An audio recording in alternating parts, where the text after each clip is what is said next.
नमस्कार मित्रों, आज हम आपके लिए लाए हैं प्रेमचंद जी की कहानी तेतर। तेतर अर्थात 3 बच्चों के पश्चात होने वाली संतान। जो लड़की अगर हो उसे पहले अशुभ माना जाता था, आज भी उसे अशुभ माना जाता है। तो सुनिए कहानी तेतर। मानसरोवर भाग 3। प्रेमचंद जी की कहानी तेतर। आखिर वही हुआ जिसकी आशंका थी, जिसकी चिंता में घर के सभी, विशेषतः प्रसूता पड़ी हुई थी। 3 पुत्रों के पश्चात कन्या का जन्म हुआ। माता सौर में सूख गई, पिता बाहर आंगन में सूख गए और पिता की वृद्धा माता सौर द्वार पर सूख गई। अनर्थ, महा अनर्थ। भगवान ही कुशल करे तो हूँ, यह पुत्री नहीं राक्षसी है। इस अभागिनी को इसी घर में आना था। आना ही था तो कुछ दिन पहले क्यों ना आई। भगवान 7वें शत्रु के घर भी तेतर का जन्म न दें। पिता का नाम था पंडित दामोदर दत्त। शिक्षित आदमी थे, शिक्षा विभाग ही में नौकर भी थे, मगर इस संस्कार को कैसे मिटा देते जो परंपरा से हृदय में जमा हुआ था कि तीसरे बेटे की पीठ पर होने वाली कन्या अभागिनी होती है। या पिता को लेती है या माता को या अपने को। उनकी वृद्धा माता लगी नवजात कन्या को पानी पी पी कर कोसने। कलमुही है, कलमुही, न जाने क्या करने आई है यहाँ। किसी बांझ के घर जाती तो उसके दिन फिर जाते। दामोदर दत्त दिल में तो घबराए हुए थे, पर माता को समझाने लगे, अम्मा, तेतर वेतर कुछ नहीं, भगवान की जो इच्छा होती है वही होता है। ईश्वर चाहेंगे तो सब कुशल ही होगा। गाने वालियों को बुला लो, नहीं तो लोग कहेंगे 3 बेटे हुए तो कैसे फूली फिरती थी, एक बेटी हो गई तो घर में कोहराम मच गया। माता, अरे बेटा, तुम क्या जानो इन बातों को। मेरे सिर तो बीत चुकी है, प्राण नसों में समाया हुआ है। तेतर ही के जन्म से तुम्हारे दादा का देहांत हुआ, तभी से तेतर का नाम सुनते ही मेरा कलेजा कांप उठता है। दामोदर, इस कष्ट के निवारण का भी कोई उपाय होगा। माता, उपाय बताने को तो बहुत है, पंडित जी से पूछो तो कोई ना कोई उपाय बता देंगे, पर इससे कुछ होता नहीं। मैंने कौन से अनुष्ठान नहीं किए, पर पंडित जी की तो मुट्ठियाँ गर्म हुई। यहाँ जो सिर पर पड़ना था वह पड़ ही गया। अब टके के पंडित रह गए हैं। जजमान मरे या जिए, उनकी बला से उनकी दक्षिणा मिलनी चाहिए। धीरे से, लड़की दुबली पतली भी नहीं है, तीनों लड़कों से रिष्ट पुष्ट है। बड़ी बड़ी आँखें हैं, पतले पतले लाल लाल होंठ हैं जैसे गुलाब की पत्ती, गोरा चिट्टा रंग है, लंबी सी नाक। कलमुही नहलाते समय रोई भी नहीं, टुकुर टुकुर ताकती रही। यह सब लक्षण कुछ अच्छे थोड़ी ही हैं। दामोदर दत्त के तीनों लड़के सांवले थे, कुछ विशेष रूपवान भी न थे। लड़की के रूप का बखान सुनकर उनका चित्त कुछ प्रसन्न हुआ। बोले, अम्मा जी, तुम भगवान का नाम लेकर गाने वालियों को बुला भेजो। गाना बजाना होने दो, भाग्य में जो कुछ है वह तो होगा ही। माता, जी तो हुलसता नहीं, करूं क्या। दामोदर, गाना न होने से कष्ट का निवारण तो होगा नहीं कि हो जाएगा। अगर इतने सस्ते जान छूटे तो न कराओ गाना। माता, बुलाए लेती हूँ बेटा, जो कुछ होना था वह तो हो गया। इतने में दाई ने सौर में से पुकार कर कहा, बहूजी कहती हैं गाना वाना कराने का काम नहीं है। माता, भला उनसे कहो चुप बैठी रहें, बाहर निकलकर मनमानी करेंगी। 12 ही दिन हैं, बहुत दिन नहीं हैं। बहुत इतराती फिरती थीं, यह न करूँगी वह न करूँगी, देवी क्या है देवता क्या है। मर्दों की बातें सुनकर वही रट लगाने लगती थीं, तो अब चुपके से बैठती क्यों नहीं। मैं तो तेतर को अशुभ नहीं मानती और सब बातों में मेमों की बराबर करती हैं, तो इस बात में भी करें। यह कहकर माता जी ने नाइन को भेजा कि जाकर गाने वालियों को बुला ला, पड़ोस में भी कहती जाना। सवेरा होते ही बड़ा लड़का सोकर उठा और आंखें मलता हुआ जाकर दादी से पूछने लगा, बड़ी अम्मा, कल अम्मा को क्या हुआ। माता, लड़की तो हुई है। बालक खुशी से उछलकर बोला, ओहो हो, पैजनियाँ पहन पहन कर छुन छुन चलेगी, जरा मुझे दिखा दो दादी जी। माता, अरे क्या सौर में जाएगा, पागल हो गया है क्या। लड़के की उत्सुकता न मानी, सौर के द्वार पर जाकर खड़ा हो गया और बोला, अम्मा, जरा बच्ची को मुझे दिखा दो। दाई ने कहा, बच्ची अभी सोती है।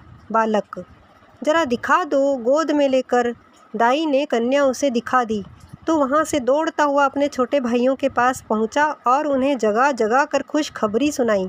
एक बोला, नन्ही सी होगी। बड़ा, बिल्कुल नन्ही सी, बस जैसी बड़ी गुड़िया। ऐसी गोरी है कि क्या किसी साहब की लड़की होगी। यह लड़की मैं लूँगा। सबसे छोटा बोला, हमको भी दिखा दो। तीनों मिलकर लड़की को देखने आए और वहाँ से बगलें बजाते उछलते कूदते बाहर आए। बड़ा, देखा कैसी है। मंझला, कैसे आंख बंद किए पड़ी थी। छोटा, इसे हमें तो देना। बड़ा, खूब द्वार पर बारात आएगी, हाथी घोड़े बाजे आतिशबाजी। मंझला और छोटे ऐसे मग्न हो रहे थे मानो वह मनोहर दृश्य आँखों के सामने है। उनके सरल नेत्र मनोल्लास से चमक रहे थे। मंझला बोला, फुलवारियाँ भी होंगी। छोटा, हम भी फूल लेंगे। छट्टी भी हुई, बरही भी हुई, गाना बजाना, खाना खिलाना, देना दिलाना सब कुछ हुआ, पर रस्म पूरी करने के लिए, दिल से नहीं, खुशी से नहीं। लड़की दिन दिन दुर्बल और अस्वस्थ होती जाती थी।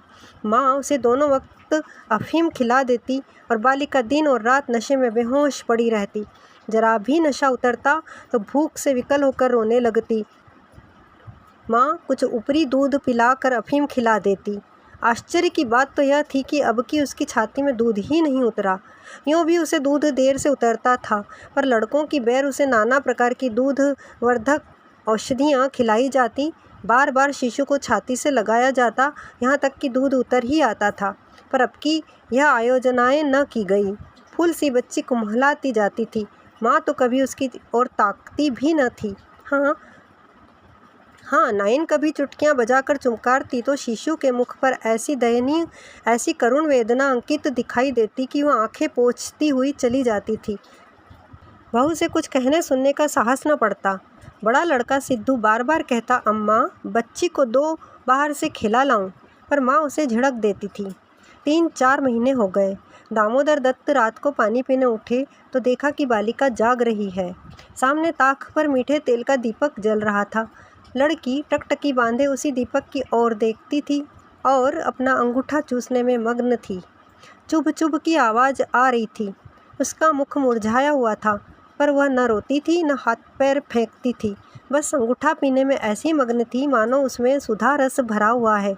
वह माता के स्तनों की ओर मुख भी नहीं फेरती थी, मानो उसका उन पर कोई अधिकार नहीं, उसके लिए वहाँ कोई आशा नहीं। बाबू साहब को उस पर दया आई। इस बेचारी का मेरे घर जन्म लेने में क्या दोष है। मुझ पर या इसकी माता पर जो कुछ भी पड़े उसमें इसका क्या अपराध। हम कितनी निर्दयता कर रहे हैं कि कुछ कल्पित अनिष्ट के कारण उसका इतना तिरस्कार कर रहे हैं। माना कि कुछ अमंगल हो भी जाए तो क्या उसके भय से इसके प्राण ले लिए जाएंगे। अगर अपराधी है तो मेरा प्रारब्ध है। इस नन्हे से बच्चे के प्रति हमारी कठोरता क्या ईश्वर को अच्छी लगती होगी। उन्होंने उसे गोद में उठा लिया और उसका मुख चूमने लगे। लड़की को कदाचित पहली बार सच्चे स्नेह का ज्ञान हुआ। वह हाथ पैर उछालकर गूं गूं करने लगी और दीपक की ओर हाथ फैलाने लगी। उसे जीवन ज्योति सी मिल गई। प्रातःकाल दामोदर दत्त ने लड़की को गोद में उठा लिया और बाहर लाए। स्त्री ने बार बार कहा, उसे पड़ी रहने दो, ऐसी कौन सी बड़ी सुंदर है। अभागिन रात दिन तो प्राण खाती रहती है, मर भी नहीं जाती कि जान छूट जाए। किंतु दामोदर दत्त ने न माना। उसे बाहर लाए और अपने बच्चों के साथ बैठकर खिलाने लगे। उनके मकान के सामने थोड़ी सी ज़मीन पड़ी हुई थी। पड़ोस के किसी आदमी की एक बकरी उसमें आकर चरा करती थी। इस समय भी वह चर रही थी। बाबू साहब ने बड़े लड़के से कहा, सिद्धू जरा उस बकरी को पकड़ो तो इसे दूध पिलाएं, शायद भूखी है बेचारी। देखो तुम्हारी नन्ही सी बहन है ना, इसे रोज़ हवा में खिलाया करो। सिद्धू को दिल लगी हाथ आई। उसका छोटा भाई भी दौड़ा। दोनों ने घेर कर बकरी को पकड़ा और उसका कान पकड़े हुए सामने लाए। पिता ने शिशु का मुख बकरी के थन में लगा दिया। लड़की चुबलाने लगी और एक क्षण में दूध की धार उसके मुंह में जाने लगी, मानो टिमटिमाते दीपक में तेल पड़ जाए। लड़की का मुंह खिल उठा। आज शायद पहली बार उसकी क्षुधा तृप्त हुई थी। वह पिता की गोद में हुमक हुमक कर खेलने लगी। लड़कों ने भी उसे खूब नचाया कुदाया। उस दिन से सिद्धू को मनोरंजन का एक नया विषय मिल गया। बालकों को बच्चों से बहुत प्रेम होता है। अगर किसी घोंसले में चिड़िया का बच्चा देख पाएँ तो बार बार वहाँ जाएंगे। देखेंगे कि माता बच्चे को कैसे दाना चुगाती है, बच्चा कैसे चोंच खोलता है, कैसे दाना लेते समय पैरों को फड़फड़ाकर चें चें करता है। आपस में बड़े गंभीर भाव से उसकी चर्चा करेंगे। अपने अन्य साथियों को ले जाकर उसे दिखाएंगे। सिद्धू ताक में लगा रहता। जो ही माता भोजन बनाने स्नान करने जाती, तुरंत बच्ची को लेकर आता और बकरी को पकड़कर उसके थन में शिशु का मुंह लगा देता। कभी दिन में 2-2, 3-3 बार पिलाता। बकरी को भूसी चोकर खिलाकर ऐसा पर्चा लिया कि वह स्वयं चोकर के लोभ से चली आती और दूध देकर चली जाती। इस भांति कोई 1 महीना गुजर गया। लड़की रिष्ट-पुष्ट हो गई, मुख पुष्प के समान विकसित हो गया, आंखें जग गई। शिशुकाल की सरल आभा मन को हरने लगी। माता उसे देख देख कर चकित होती थी। किसी से कुछ कह तो न सकती, पर दिल में उसे आशंका होती कि अब वह मरने को नहीं, हम ही लोगों के सिर जाएगी। कदाचित ईश्वर इसकी रक्षा कर रहे हैं, तभी तो दिन दिन निखरती आती है, नहीं तो अब तक ईश्वर के घर पहुंच गई होती। मगर दादी माँ से कहीं ज़्यादा चिंतित थी।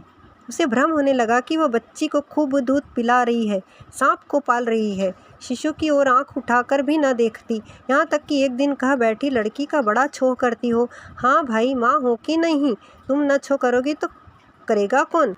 अम्मा जी, ईश्वर जानते हैं जो मैं इसे दूध पिलाती हूँ। अरे तो मैं मना थोड़े ही करती हूँ, मुझे क्या गरज पड़ी है कि मुफ्त में अपने ऊपर पाप लूँ, कुछ मेरे सिर तो जाएगी नहीं। अब आपको विश्वास ही ना आए तो कोई क्या करे? मुझे पागल समझती हो? वह हवा पी पी कर ऐसी हो रही है। भगवान जाने अम्मा, मुझे तो आप अचरज होता है। बहू ने बहुत निर्दोषिता जताई, किंतु वृद्धा सास को विश्वास न आया। उसने समझा यह मेरी शंका को निर्मूल समझती है, मानो मुझे इस बच्ची से कोई बैर है। उसके मन में यह भाव अंकुरित होने लगा कि इसे कुछ हो जाए तब यह समझे कि मैं झूठ नहीं कहती थी। वह जिन प्राणियों को अपने प्राणों से भी प्रिय समझती थी, उन्हीं लोगों की अमंगल कामना करने लगी, केवल इसलिए कि मेरी शंकाएं सत्य हो जाएं। वह यह तो नहीं चाहती थी कि कोई मर जाए, पर इतना अवश्य चाहती थी कि किसी बहाने से मैं चेता दूं कि देखा, तुमने मेरा कहा न माना, यह उसी का फल है। उधर सास की ओर से ज्यों ज्यों द्वेष भाव प्रकट होता था, बहू का कन्या के प्रति स्नेह बढ़ता था। ईश्वर से मनाती रहती थी कि किसी भांति 1 साल कुशल से कट जाता तो इनसे पूछती। कुछ लड़की का भोला भाला चेहरा, कुछ अपने पति का प्रेम वात्सल्य देख कर भी उसे प्रोत्साहन मिलता था। विचित्र दशा हो रही थी। न दिल खोलकर प्यार ही कर सकती थी, न संपूर्ण रीति से निर्दय होते ही बनता था, न हंसते बनता था, न रोते। इसी भांति 2 महीने गुजर गए और कोई अनिष्ट न हुआ। तब तो वृद्धा सास के पेट में चूहे दौड़ने लगे। बहू को 2-4 दिन ज्वर भी नहीं आ जाता कि मेरी शंका की मर्यादा रह जाए। पुत्र भी किसी दिन पैर गाड़ी पर से नहीं गिर पड़ता। न बहू के मैके ही से किसी के स्वर्गवास की सुनावनी आती है। एक दिन दामोदर दत्त ने खुले तौर पर कह भी दिया कि अम्मा, यह सब ढकोसला है। 73 लड़कियां क्या दुनिया में होती नहीं, तो सबके सब माँ बाप मर ही जाते हैं। अंत में उसने अपनी शंकाओं को यथार्थ सिद्ध करने की एक तरकीब सोच निकाली। एक दिन दामोदर दत्त स्कूल से आए तो देखा कि अम्मा जी खाट पर अचेत पड़ी हुई है। स्त्री अंगीठी में आग रखे उनकी छाती सेंक रही है और कोठरी के द्वार और खिड़कियां बंद है। घबरा कर कहा, अम्मा जी क्या दशा है? स्त्री, दोपहरी से कलेजे में एक शूल उठ रहा है, बेचारी बहुत तड़प रही है।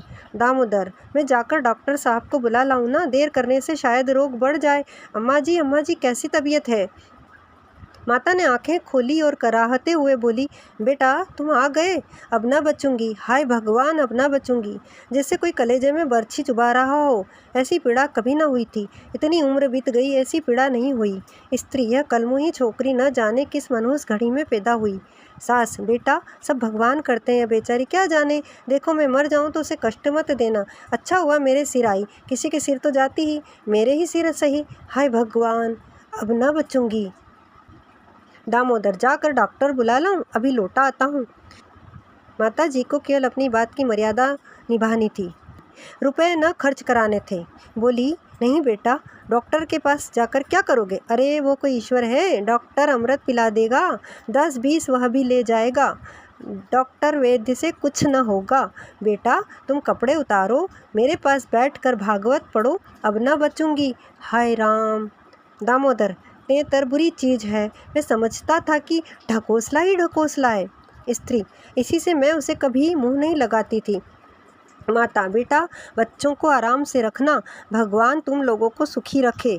अच्छा हुआ मेरे ही सिर गई, तुम लोगों के सामने मेरा परलोक हो जाएगा, कहीं किसी दूसरे के सिर जाती तो क्या होता राम। भगवान ने मेरी विनती सुन ली। हाय हाय, दामोदर दत्त को निश्चय हो गया कि अब अम्मा न बचेंगी। बड़ा दुख हुआ। उनके मन की बात होती तो अम्मा के बदले तेतर को न स्वीकारते। जिस जननी ने जन्म दिया, नाना प्रकार के कष्ट झेल कर उनका पालन पोषण किया, अकाल विधव्य को प्राप्त होकर भी उनकी शिक्षा का प्रबंध किया, उसके सामने एक दूधमुही बच्चे का क्या मूल्य था, जिसके हाथ का एक गिलास पानी भी वह न जानते थे। शोकातुर हो कपड़े उतारे और माँ के सिरहाने बैठ कर भागवत की कथा सुनाने लगे। रात को बहू भोजन बनाने चली गई तो सास से बोली, अम्मा जी तुम्हारे लिए थोड़ा सा साबूदाना छोड़ दूं। माता ने व्यंग करके कहा, बेटी अन्न बिना न मारो, भला साबूदाना मुझसे खाया जाएगा। जाओ थोड़ी पूरियां छान लो, पड़े पड़े जो कुछ इच्छा होगी खा लूँगी, कचौरियाँ भी बना लेना। मरती हूँ तो भोजन को तरस तरस कर क्यों मरूँ। थोड़ी मलाई भी मंगवा लेना, चौक की हो, फिर थोड़े खाने आऊँगी बेटी। थोड़े से केले मंगवा लेना, कलेजे के दर्द में केले खाने से आराम होता है। भोजन के समय पीड़ा शांत हो गई, लेकिन आधे घंटे के बाद फिर जोर से होने लगी। आधी रात के समय कहीं जाकर उनकी आंख लगी। 1 सप्ताह तक उनकी यही दशा रही। दिन भर पड़ी कराहा करती, बस भोजन के समय जरा वेदना कम हो जाती। दामोदर दत्त सिरहाने बैठे पंखा झलते और मातृ वियोग के आगत शोक से रोते। घर की महरी ने मोहल्ले भर में खबर फैला दी। पड़ोसी ने देखने आई तो सारा इल्ज़ाम बालिका के सिर गया। एक ने कहा, यह तो कहो बड़ी कुशल हुई कि बुढ़िया के सिर गई, नहीं तो तेतर माँ बाप 2 में से एक को लेकर तभी शांत होती है। देव ना करे कि किसी के घर तेतर का जन्म हो। दूसरी बोली, मेरे तो तेतर का नाम सुनते ही रोए खड़े हो जाते हैं, भगवान बांझ रखे पर तेतर न दे। 1 सप्ताह के बाद वृद्धा का कष्ट निवारण हुआ, मरने में कोई कसर न थी। वह तो कहो पुरखाओं का पुण्य प्रताप था। ब्राह्मणों को गोदान दिया गया, दुर्गा पाठ हुआ, तब कहीं जाके संकट कटा। प्रेमचंद जी की रूढ़ियों पर प्रहार करती हुई यह कहानी आपको कैसी लगी। वास्तव में प्रेमचंद जी की यह कहानी आज से लगभग 100 वर्ष के पूर्व लिखी हुई कहानी यह बताती है कि चाहे समाज तब का हो चाहे अब का हो, हमेशा ही कुछ न कुछ ऐसा अंधविश्वास समाज में फैला हुआ है, या ऐसी भ्रांतियाँ या ऐसी धारणा है जो समाज में जड़ें जमा चुकी है। अगर आपको यह कहानी पसंद आए तो प्लीज़ हमारे चैनल को लाइक कीजिएगा, शेयर कीजिएगा, सब्सक्राइब करके जल्दी से आइकॉन का बटन प्रेस कर दीजिए, जिससे कि आने वाली हर वीडियो की नोटिफिकेशन आपको सबसे पहले मिल सके।